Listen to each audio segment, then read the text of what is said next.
सोच्नुस् त, एउटा यस्तो देश जहाँ संसारको सबैभन्दा अग्लो हिमाल र घना उष्णकटिबन्धीय जङ्गल सँगसँगै छन्। हो, हामी नेपालको कुरा गर्दैछौँ, तर यो अचम्मको सुन्दरता निकै नाजुक सन्तुलनमा टिकेको छ। आजको हाम्रो यो विश्लेषणमा हामी यही स्वर्ग जस्तो देशले सामना गरिरहेका वातावरणीय चुनौतीहरूलाई गहिरिएर हेर्नेछौँ। नेपालको बारेमा कुरा गर्दा सबैभन्दा पहिले के कुरा दिमागमा आउँछ? सायद यसको झण्डा, किनकि संसारका अरू सबै देशका झण्डाहरू आयताकार हुँदा नेपालको झण्डा मात्रै 2 त्रिकोण मिलेर बनेको छ। साँच्चै अद्वितीय छ, होइन र? अनि त्यो झण्डामा भएको सूर्य र चन्द्रमा, त्यो खालि डिजाइन मात्रै होइन नि, त्यसले त एउटा गहिरो अर्थ बोकेको छ, एउटा कामना कि नेपाल पनि सूर्य र चन्द्रमा जस्तै सधैँ अटल रहोस्। यो देशको प्रकृति र परम्परासँगको सम्बन्धको एउटा सुन्दर प्रतीक हो। ल, झण्डाको कुरा त भयो, अब लागौँ देशको भूगोलतिर, जुन झण्डा जस्तै अनौठो र नाटकीय छ। वास्तवमा नेपालको सुन्दरता र चुनौती दुवैको स्रोत यही भूगोल हो। नेपालको भूगोल कति चरम छ भन्ने कुरा यहाँबाटै थाहा हुन्छ। एकातिर छ विश्वको छानो 8,848 मिटर अग्लो सगरमाथा, अनि केही सय किलोमिटर पर अर्कोतिर छ जम्मा 59 मिटरको होचो भूभाग। सोच्नुस् त, एउटै देशमा 8,700 मिटरभन्दा बढीको उचाइ फरक।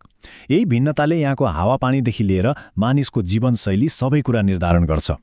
नेपालको भूगोललाई अझ राम्ररी बुझ्न यसलाई 3 फरक भागमा हेर्नुपर्छ। यी 3 क्षेत्रहरूले नै नेपालको नक्सा र यहाँको जीवनलाई आकार दिएका छन्। उत्तरदेखि दक्षिणतिर हेर्दा सबैभन्दा माथि छ हिमाल, जहाँ हिउँले ढाकेका चुचुराहरू छन्। बीचमा आउँछ पहाड, जहाँ हिउँ त पर्दैन तर डाँडाकाँडा प्रशस्तै छन् र देशका धेरैजसो मानिसहरू यहीँ बस्छन्। अनि सबैभन्दा दक्षिणमा छ तराई, भारतसँग जोडिएको समथर उर्वर भूमि, जुन देशको अन्न भण्डार पनि हो। अब यो चार्ट हेर्नुस् त, देशको 2/3 भन्दा बढी हिस्सा त पहाड नै पहाड रहेछ, 68%।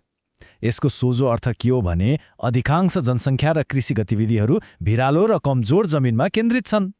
यसले भूउपयोग र प्राकृतिक प्रकोपको जोखिमलाई सिधै असर पार्छ।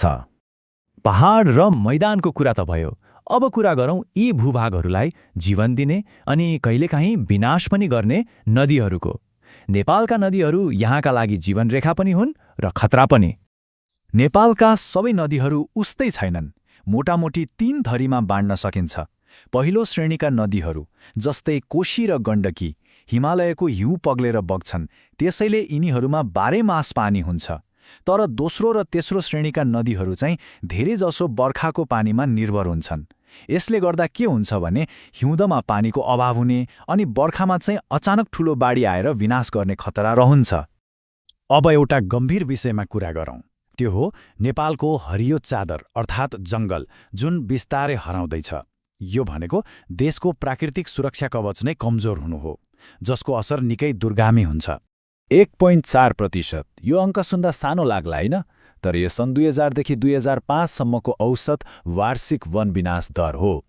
यसको मतलब हरेक वर्ष हजारौं हेक्टर जङ्गल सखाफ भइरहेको छ।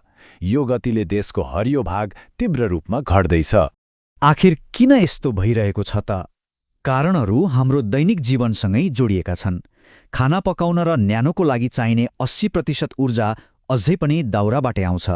त्यसमाथि खेतीपाती र बसाइसराईका लागि जग्गा चाहिन्छ, अनि विकासका लागि सडक र कारखाना बनाउँदा पनि जङ्गल नै मासिन्छ। ल, अहिलेसम्म हामीले भूगोल, नदी र वन विनाशबारे छुट्टाछुट्टै कुरा गर्यौं। अब यी सबैलाई एक ठाउँमा जोडेर हेरौँ, किनकि यी सबै कुराहरू एकअर्कासँग गहिरो रूपमा जोडिएका छन्। एउटा प्रश्न सोच्नुस् त, जुन जङ्गलका रुखहरूले आफ्नो जराले पहाडको माटोलाई समातेर राखेका हुन्छन्, त्यो जङ्गल नै रहेन भने के होला? जवाफ एकदमै डरलाग्दो छ।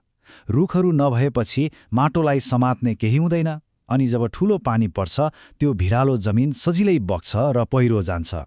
त्यही माटो, लेदो र पानी नदीमा मिसिएर तल तराईतिर पुग्दा विनाशकारी बाढीको रूप लिन्छ। यही हो त्यो टुटेको नाजुक सन्तुलन। त्यसो भए समाधान के त? सजिलो जवाफ त छैन। बाढी रोक्न र बिजुली निकाल्न ठूला बाँधहरू बनाउने कुरा छ, तर त्यसमा पनि आफ्नै चुनौतीहरू छन्।